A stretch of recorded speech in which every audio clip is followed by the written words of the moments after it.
कारण कसे ना मॅडम, सर हे सगळं त्यांच्या संसारासाठी करत होते. आता संसार चालवण्यासाठी एखादा माणूस एवढी मोठी रिस्क घेतोय, कोणी टाइमपास म्हणून तर नाही ना करत. आणि डेअरिंग लागते या सगळ्याला. नाही तर माझा नवरा बघा ना, काम सुटलं तेव्हापासून नशिबाला दोष देत फक्त दारूच पीत बस. म्हणून मला भीती वाटली की मी जर सरांचं सगळ्यांना सांगितलं, त्यांचं काम गेलं तर मग ते पण असं काहीतरी करतील. म्हणून नाही सांगितलं मी कुणाला. आणि काय ना मॅडम, आता मी इतकी वर्ष काम केलंय इथे, सगळ्या नटनट्या पाहिल्या, पण कितीतरी लोक उगाच टाइमपास म्हणून काम करतात, खरं काम नाही करत. पण सर खरं काम करत होते, म्हणून त्यांची मदत करावीशी वाटली मॅडम. बाकी काही कारण नाही, खरंच आई शपथ दुसरं काही कारण नाही.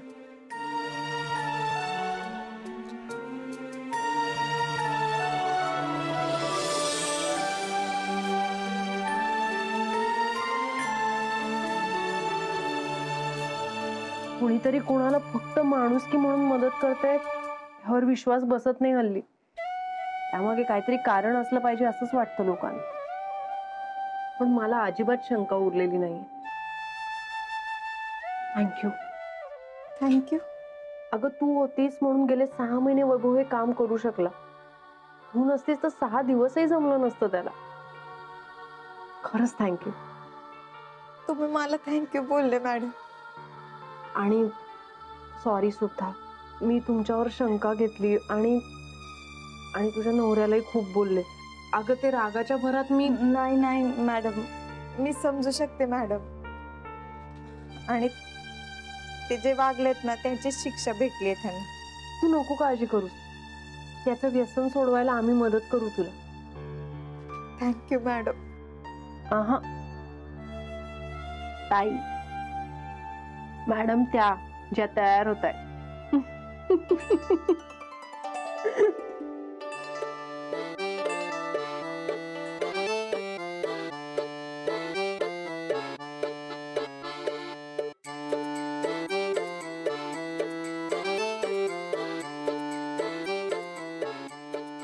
मॅडम, तुमचं काम खूप खूप छान झालं. खूप इच्छा होती तुम्हाला भेटायची. मॅडम, एक ऑटोग्राफ मिळेल?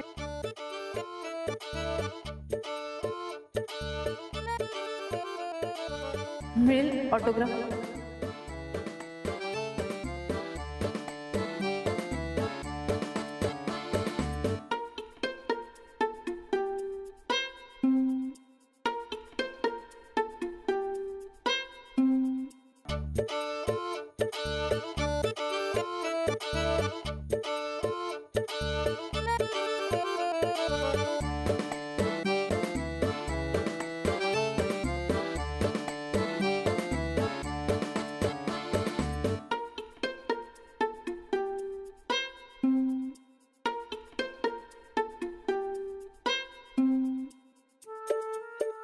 बाई बोल माझ्याशी.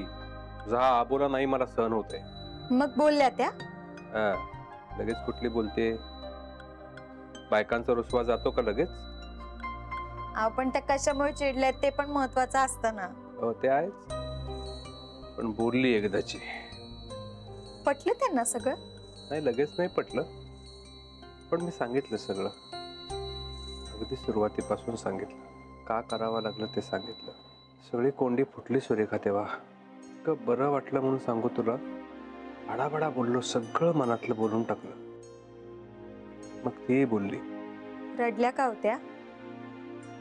नाही, डोळे सारखे पाण्याने भरून येत होते पण रडली नाही. ती उगाच अशी रडणारी नाहीये. मी कारण नसताना कधी भांडणार नाही, आकांत तांडव करणार नाही, आदळापट करणार नाही कधी. वेगळी आहे माझी लक्ष्मी. मी मात्र तसा नाही आहे. तापट आहे, प्रचंड हळवा आहे, आतताईपणा करतो.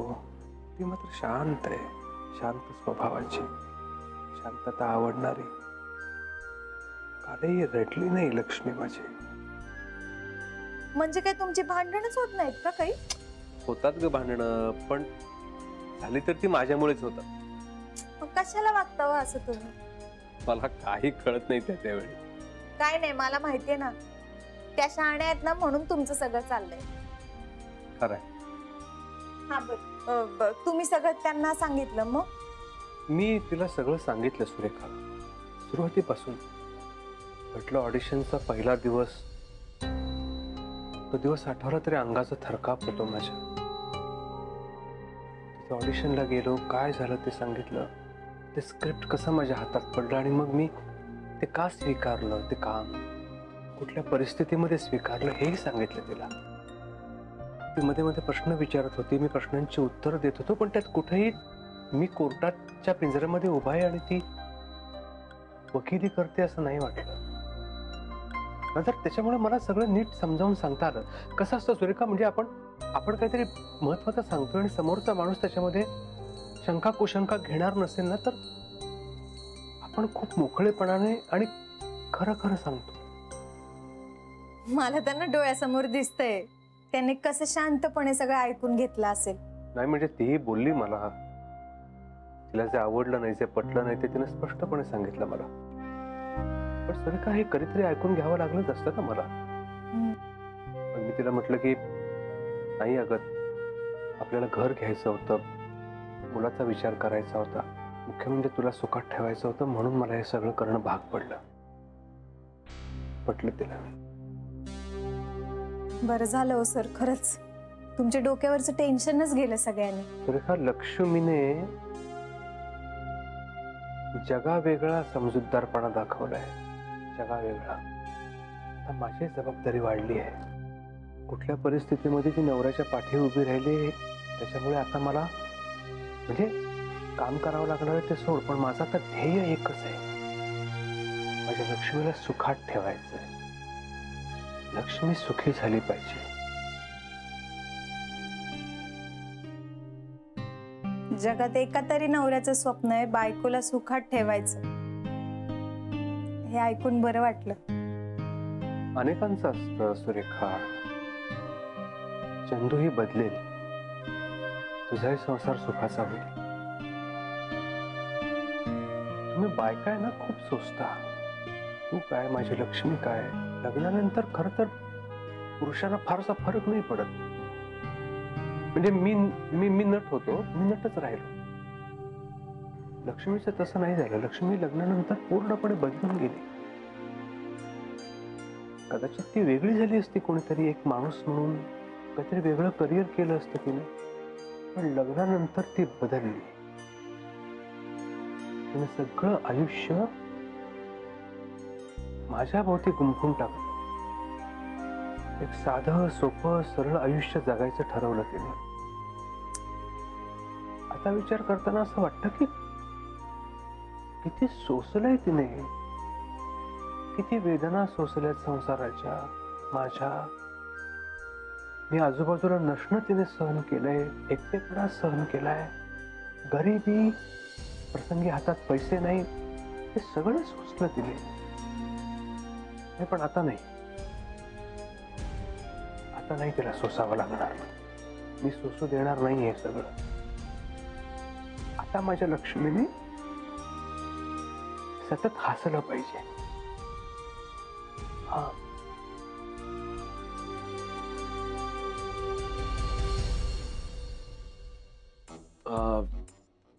Sorry sorry sorry.